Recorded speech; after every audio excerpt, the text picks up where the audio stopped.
சென்னை கிண்டியில் உள்ள ஆளுநர் மாளிகை முன்பு கடந்த 2023ஆம் ஆண்டு அடுத்தடுத்து 2 பெட்ரோல் குண்டுகளை வீசிய வழக்கில் ரவுடி கருக்கா வினோத் கைதான நிலையில் தற்போது இந்த வழக்குக்கான தீர்ப்பு வழங்கப்பட்டிருக்கிறது. விவரங்களோடு இணைகிறார் நமது செய்தியாளர் சதீஷ். வணக்கம் சதீஷ். என்ஐஏ சிறப்பு நீதிமன்றம் தற்போது தீர்ப்பு வழங்கியிருக்கிறது. இந்த தீர்ப்பின் விவரங்கள் என்னவாக இருக்கிறது? விவரங்கள்.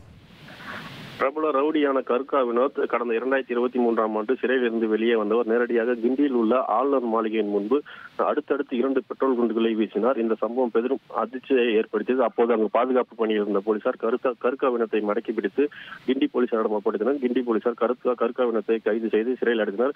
மேலும் பெட்ரோல் வெடிகுண்டு ஆளுநர் மாளிகை முன்பு வீசியதால் பல்வேறு பயங்கரவாத அமைப்புகளுடன் அவருக்கு தொடர்பு இருக்கும் என்ற கோணத்தில் என்ஐஏ போலீசாருக்கு இந்த வழக்கானது மாற்றப்பட்டது. பின்னர் என்ஐஏ போலீசார் கருக்கா வினத்தை போலீஸ் காவலில் எடுத்து தீவிரமாக விசாரணை மேற்கொண்டுள்ளனர். மேலும் இந்த வழக்கானது பூந்தமல்லியில் உள்ள தேசிய புலனாய்வு சிறப்பு நீதிமன்றத்தில் தொடர்ந்து விசாரணையானது நடைபெற்று வந்தது.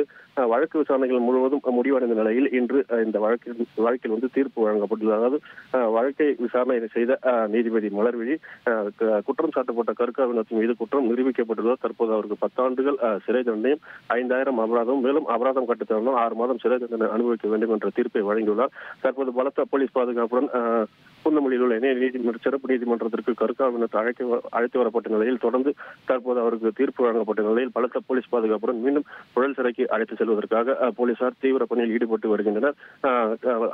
ஆளுநர் மாளிகை முன்பு பெட்ரோல் வெடிகுண்டு வீசிய வழக்கில் கருக்கா வினோத்திற்கு தற்போது 10 ஆண்டுகள் சிறை தண்டனை வழங்கப்பட்ட தீர்ப்பானது இந்த பகுதியில் பரபரப்பு ஏற்படுத்தியுள்ளது. விவரங்களுக்கு நன்றி சதீஷ்குமார். இனி செல்லும் இடமெல்லாம் செய்தி. தந்தை டிவியின் வாட்ஸ்அப் சேனலை ஃபாலோ பண்ணினா செல்லருக்கும் இடமெல்லாம் செய்தி. இதோ QR கோட் இப்பவே ஸ்கேன் பண்ணுங்க, ஃபாலோ பண்ணுங்க.